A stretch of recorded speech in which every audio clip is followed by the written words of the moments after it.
Bienvenidos a Diálogo. El mes pasado las elecciones de Cuba llamó gran atención del público. Miguel Díaz-Canel fue elegido presidente del Consejo de Estado de Cuba.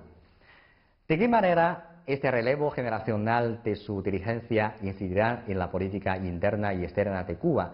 ¿Y hacia dónde van las relaciones entre China y Cuba en el futuro? Para hablar de todos estos temas, hoy tenemos el honor de conversar con el señor Miguel Ángel Ramírez Ramos, embajador de Cuba en China. Hola, señor embajador, gracias por su tiempo y gracias por concedernos esta entrevista. Pienso que podemos comenzar con esa elección que se celebró la semana pasada en Cuba. Miguel Díaz-Canel fue elegido como nuevo presidente del Consejo de Estado. Entonces, ¿podría contarnos qué significado tiene esta elección para Cuba? Bueno, esta elección es realmente un hecho trascendental, es un hito importante en el proceso de consolidación de la Revolución Cubana. Aunque implica una transición y el traspaso del poder de una generación de los fundadores, de los líderes legendarios que realizaron la revolución desde Granma hasta la Sierra, encabezados por Fidel y Raúl. Por otra parte, también indica un sentido de continuidad histórica, es decir, porque Díaz-Canel va a continuar la obra de la revolución con su estilo personal, pero siguiendo los mismos principios que llevaron durante casi 60 años al avance de la revolución y sus conquistas sociales. Sabemos que este sistema electoral de Cuba es un poco diferente de los otros países occidentales. ¿Podría explicarnos un poco sobre cómo funciona este sistema? Nosotros consideramos que el sistema cubano es muy democrático y está basado en nuestras propias raíces históricas desde el surgimiento de la nación cubana. Hay que decir que José Martí, el padre de la paz, el cubano más relevante de toda la historia de nuestro país, en la lucha independentista convocó y unificó alrededor de un solo partido, el Partido de la Revolución, para llevar a cabo la lucha independentista. Esa misma idea de unificación, de unidad patriótica para lograr un objetivo, es el que ha llegado hasta el día de hoy con la existencia del Partido Comunista de Cuba, que dirige los destinos de la nación cubana. Sin embargo, este no es un partido politiquero de realizar campañas electorales, es un partido de visión estratégica, muy parecido al Partido Comunista de China, que no participa en los procesos electorales ni designa candidatos, solo vela por que funcione adecuadamente y marche correctamente el proceso electoral. En Cuba las elecciones comienzan desde la base, desde el nivel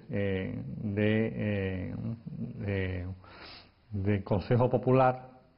Allá abajo se dirigen directamente a los delegados, se les llama, y estas elecciones se realizan a mano alzada y con más del 50% de los votos, de manera que las personas eligen no solo a sus representantes directos, sino que estos representantes a su vez formarán parte posteriormente de los escalones superiores del poder popular, ya sea a nivel municipal, provincial y nacional.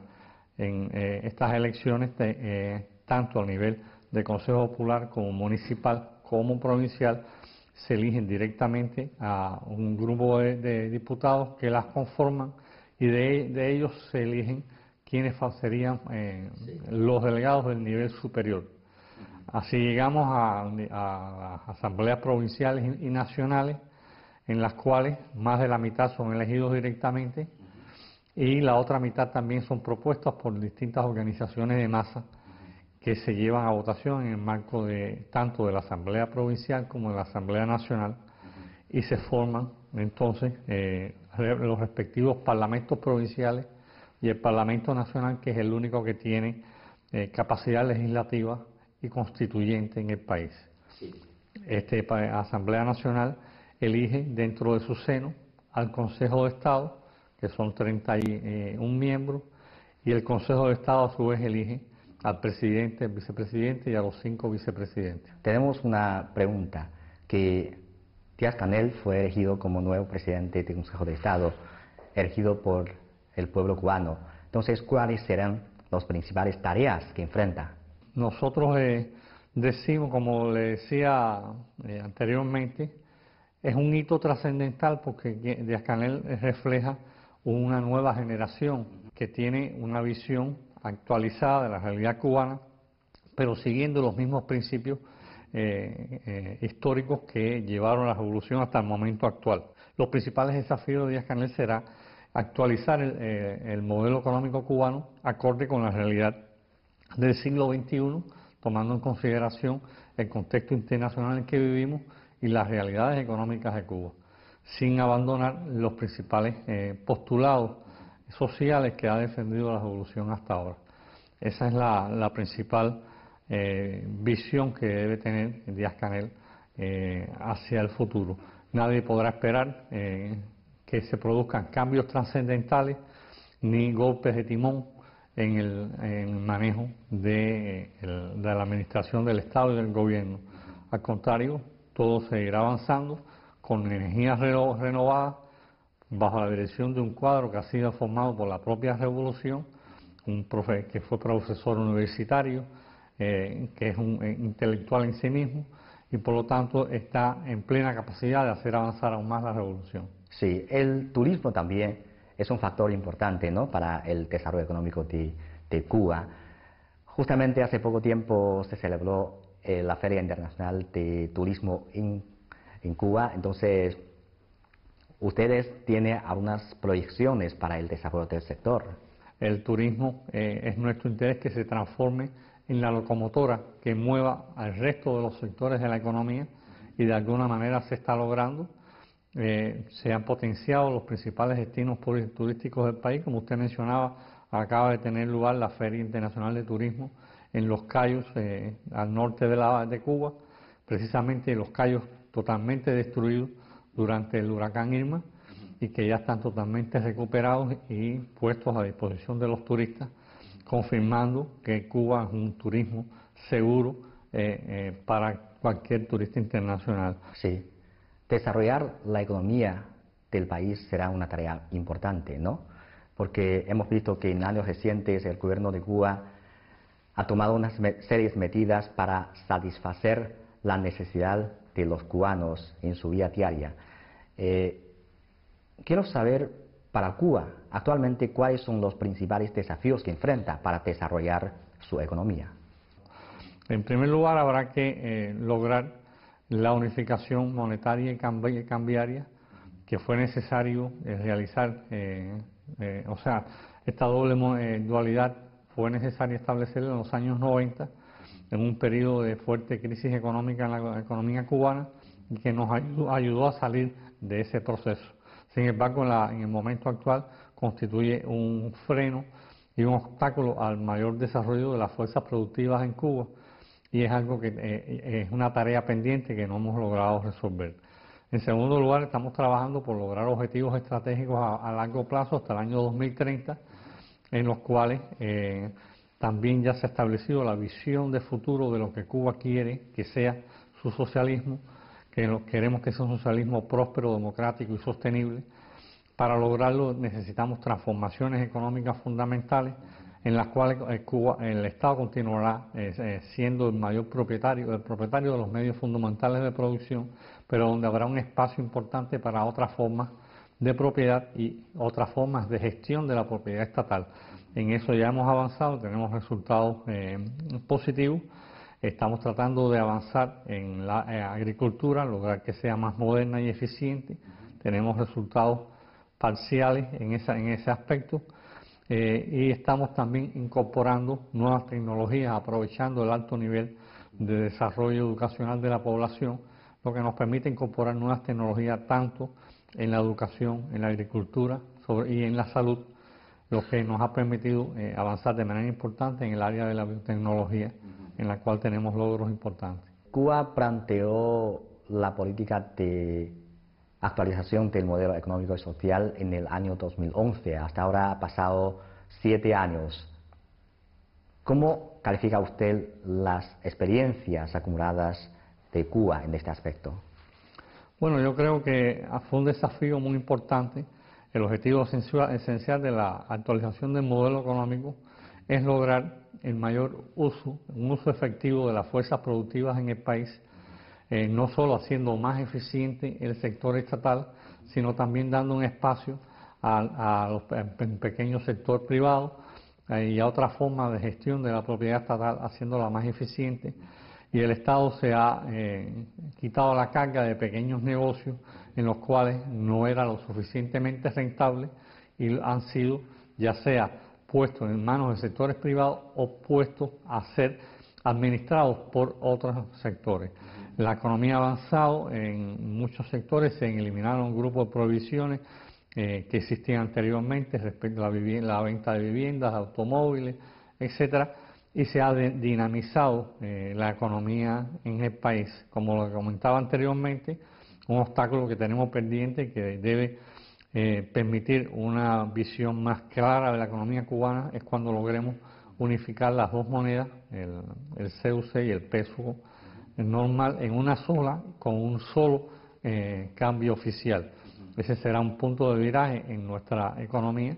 Es algo que debe suceder a corto plazo, aunque no hay todavía una definición clara. Sin duda, la actualización del modelo económico de Cuba toma como referencia experiencias de otros países como de China, como de Vietnam, pero al mismo tiempo también insiste en cierto sentido sus propios caracteres. Entonces, ¿podría contarnos más detalladamente cuáles son las experiencias que ustedes toman como referencia y cuáles son los aspectos que insiste Cuba?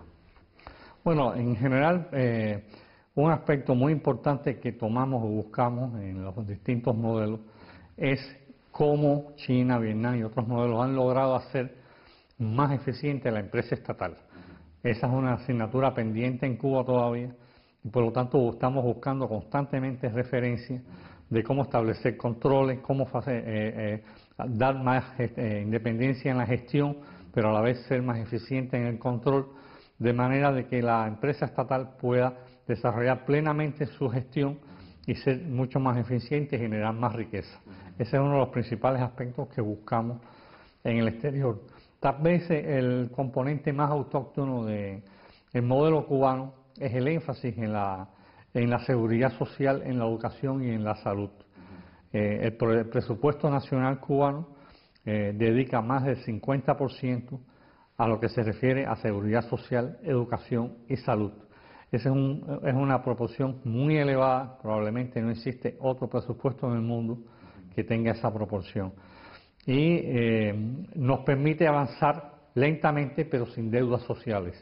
Es decir, la población en Cuba tiene acceso gratuito a la salud universal. En Cuba una persona se opera el corazón y eso es gratuito. Llega a la universidad y es gratuito. El único requisito es tener talento para llegar a la universidad. Son nuestras experiencias autóctonas y que mantenemos. Eso, por supuesto, tiene un costo económico porque hay muchos recursos que dedicar a estos sectores y eso puede que también reduzca los recursos que podemos dedicar a la inversión extranjera. Pero el cubano prefiere avanzar más despacio, pero garantizar sus conquistas en la educación y la salud. Eso tal vez podría ser la principal diferencia que nos marca de otros modelos en los cuales Cuba tiene un especial énfasis en garantizar las conquistas sociales alcanzadas. Claro, aquí quería mencionar en especial la Zona Especial de Desarrollo Mariel, que es una plataforma muy importante para Cuba para atraer inversiones extranjeras. Según los últimos reportajes, hasta ahora 33 usuarios han sido aprobados en esta zona. Entonces, ¿cómo califica usted este proceso de desarrollo de esta zona especial Mariel? Bueno, hay que decir que Cuba ha tomado a China y a otros países como importantes referentes en sus transformaciones socioeconómicas. La zona especial de Mariel es una muestra de cómo Cuba ha tomado esos referentes. Hemos visitado Shenzhen y otras zonas en China donde también se han desarrollado zonas especiales económicas y las hemos adaptado a las condiciones específicas de Cuba. La zona especial de Mariel tiene facilidades especiales desde el punto de vista impositivo para la inversión extranjera, pero además tiene un puerto asociado que es uno de los puertos más modernos de aguas profundas en la región de Centroamérica y el Caribe. Es un puerto que está muy preparado para lo que se llama post-Panamax, es decir, los supertanqueros que deberán llegar a esa región y para los cuales no existen puertos suficientes debido a la profundidad del calado de sus costas. Esto hace mucho más eficiente la posibilidad del desarrollo de la zona de Mariel y han ido creciendo de manera importante los arrendatarios y las empresas mixtas que se han establecido en la zona de Mariel. Cuba este año concluye con la previsión de más de 2.000 millones de dólares en inversión extranjera en la zona de Mariel y en el resto del país. Estamos trabajando con varias empresas chinas que se han interesado en establecerse en dicha zona y ya estamos a punto de concluir un acuerdo final de una empresa mixta para producción de latas de aluminio para envasar bebidas, cerveza en la zona de Mariel con una empresa china. Bueno, usted acaba de mencionar que Cuba ha tomado como referencia las experiencias de otros países, por ejemplo, la experiencia de Shenzhen, de China. Realmente, al ver la noticia de Mariel también me hace pensar o hacer comparaciones entre Shenzhen y Mariel. Entonces, para usted, ¿cuáles son las similitudes entre las dos zonas y cuáles son las diferencias? Bueno, las diferencias son más fáciles de ver en el sentido de que cada zona especial ha sido desarrollada acorde con las características específicas de ese país, las potencialidades económicas que tiene. Cuba es una pequeña isla frente a un vecino gigantesco, mientras que China en sí misma es una gran potencia, tanto desde el punto de vista económico como en su magnitud territorial y de población. Es decir, que las transformaciones, el concepto de un proceso piloto en la zona de Shenzhen puede correr muchos más riesgos que lo que puede correr en Mariel, porque la referencia de su magnitud en comparación con su contexto histórico y económico es diferente. Esa podría ser la principal diferencia. Las principales similitudes es que son vías especiales para atraer el capital extranjero, facilitando la legislación impositiva que permita y atraiga al capital extranjero a establecerse en dicha región y exportar sin pagar gravámenes en su proceso. Toda esta zona especial de desarrollo económico tiene ese objetivo, atraer inversiones extranjeras con facilidades especiales que no se extienden a todo el territorio nacional y que por lo tanto atraen de manera especial a la inversión extranjera. Veamos un poco sobre la política diplomática de Cuba. En el futuro, ¿ustedes van a tomar unas políticas más diversificadas o no? Los espacios que se han abierto no han sido por cambios de política, sino por los países que han demostrado tener mayor libertad en su proceso de decisión en sus relaciones con Cuba, como ha sido el caso de la Unión Europea, con los cuales hemos mejorado ostensiblemente las relaciones hace par de años y avanzamos y hemos logrado firmar un acuerdo marco de cooperación. Cuba era el único país que no tenía ese tipo de acuerdo marco en América Latina con Europa. Las relaciones marchan muy bien con todos los países del tercer mundo, ya sea en América Latina, en África o en Asia. Cuba tiene excelentes relaciones. Probablemente Cuba es el país de América Latina que más embajadas tiene en África y en Asia. Nosotros en total tenemos más de 120 misiones en el exterior. Sí. Y tenemos más o menos esa misma cantidad de embajadas en Cuba, es decir, la diplomacia cubana es muy activa en la arena internacional. Seguiremos esos patrones. Cuba no cambiará su política estratégica, los pilares que la definen. Los pilares cuáles son: la cooperación internacional, que se observa en la cooperación de salud, cooperación médica en los países de América Latina, de Asia, de África. En China tenemos una brigada médica en Anhui de 10 oftalmólogos, doctores de la vista que trabajan allí.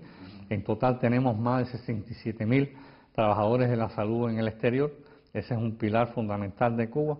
El internacionalismo, la ayuda y el compromiso político y moral con las principales causas del mundo, ya sea Palestina, ya sea la lucha en Siria, ya sea el encarcelamiento de Lula en Brasil. Estamos siempre a la vanguardia en la solidaridad internacional y en la relación estrecha con los países socialistas como China, Vietnam y otros con los que tenemos relaciones especiales y estratégicas.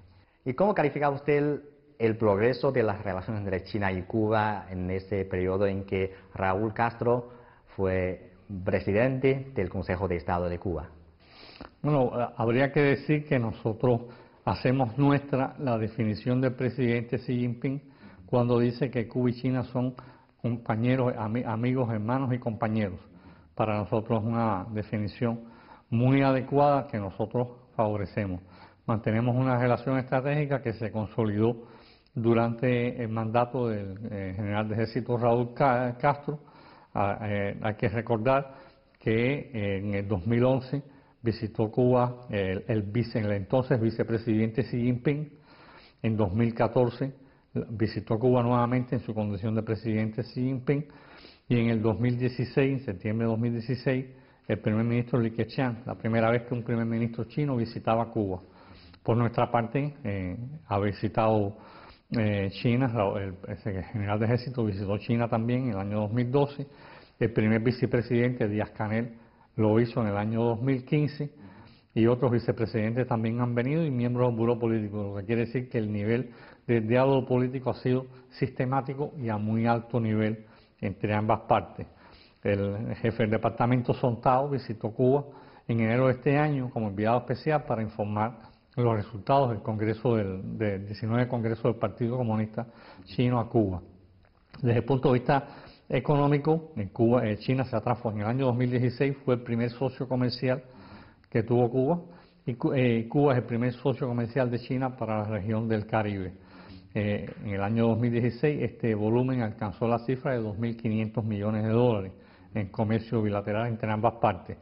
Estamos avanzando en la inversión extranjera de China en Cuba, pero no está al mismo nivel que el comercio bilateral y que las relaciones políticas estratégicas y de alto nivel que tenemos. Pensamos que en esa esfera podemos avanzar. Habría que decir que hay una relación histórica que nos une. Hay que recordar que en el año 60, en 28 de septiembre de 60, Cuba estableció relaciones diplomáticas con China. Fue el primer país de todo el hemisferio occidental en hacerlo en un contexto público delante de 1 millón de cubanos que estaban en la Plaza de la Revolución y cuando todavía Taiwán era miembro del Consejo de Seguridad de las Naciones Unidas en medio de la Guerra Fría. Eso es algo que no debe olvidarse porque indica el compromiso y la voluntad política de Cuba de establecer relaciones con la nueva China, que todavía muy pocos se atrevían de tener relaciones en el año 60. Y otro elemento histórico relevante es el hecho que hace 171 años, en distintas oleadas, más de 150.000 chinos llegaron a Cuba para sustituir a la mano de obra esclava que existía en nuestro país. Esos chinos participaron en las luchas de independencia, se incorporaron a la identidad nacional y contribuyeron a la idiosincrasia de nuestro país. De una forma tan activa y positiva que en La Habana, en el medio de La Habana, hay un obelisco dedicado a los chinos que dice: no hubo un chino cubano traidor, no hubo un chino cubano desertor, en referencia a la participación de los chinos en las luchas independentistas cubanas. Hace unos días, el director de Organización, Planificación, Información y Análisis del Ministerio de Relaciones Exteriores de Cuba, Marcos Rodríguez, visitó China. Ambas partes realizaron unas consultas en las cancillerías. Digo que esto es llamativo porque imagino que es el primer diplomático de Cuba que visitó a China después de que Díaz-Canel asumió el actual cargo. ¿Podría comentarnos un poco sobre esta actividad? ¿Cuáles son los principales resultados? Bueno, esta visita es precisamente un ejemplo claro de que el gobierno del presidente Díaz-Canel es un gobierno de continuidad, porque durante los últimos años, con el general de ejército, habían visitado China 2 anteriores directores de esa misma institución, de la Dirección de Organización, Planificación, Información y Análisis de la Cancillería, lo cual quiere decir que no es algo nuevo, es una continuidad en el proceso de intercambio entre ambas cancillerías. Tenemos consultas muy frecuentes, muy regulares. En septiembre del año pasado estuvo en China el viceministro primero de la Cancillería cubana, Marcelino Medina. Posteriormente vino el director de prensa internacional de la Cancillería.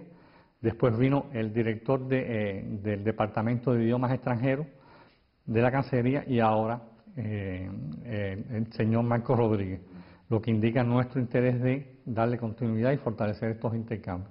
Bueno, según los reportajes, durante los encuentros entre Marcos Rodríguez y los diplomáticos chinos, también ha mencionado que Cuba tiene interés de participar en la iniciativa de la Franja y la Ruta. ¿Cuáles cree usted que son las oportunidades para Cuba y para la cooperación entre China y Cuba en el marco de esta iniciativa? El background, o sea, los antecedentes históricos de esta iniciativa en el marco de América Latina, hay que buscarlo en la cumbre de la CELAC en La Habana desde el año 2015, en la cual se aprobó el foro China-CELAC. Ese foro, cuya segunda reunión ministerial tuvo lugar en Santiago de Chile en enero de este año, fue el escenario adecuado para destacar e impulsar la iniciativa de la Franja y la Ruta, a la cual Cuba dio especial apoyo en el marco de esa actividad. Cuba ve importantes oportunidades para la Franja y la Ruta en nuestra región. Cuba considera, igual que China, que América Latina es el aliado, es la extensión natural de la Franja y la Ruta para esta región, y de hecho históricamente Cuba fue protagonista de la primera ruta marítima que unió a China con España a través de América Latina hace 300 años, de cuando los barcos salían de Fujian, llegaban a Filipinas. En Filipinas las mercancías venían en barcos españoles hasta Acapulco, se movían a través de México en mulas, salían de Yucatán en barcos nuevamente a Cuba y de ahí a España. Esa fue la primera ruta marítima con América Latina que tuvo lugar hace 300 años, de la cual Cuba ya era parte indisoluble. Así que lo vemos natural reiterar y renovar ese compromiso con esta iniciativa, que para Cuba tiene importantes oportunidades tanto en el sector de las infocomunicaciones, en el sector de la logística, en el sector de las tecnologías digitales, en marítimos, portuarios.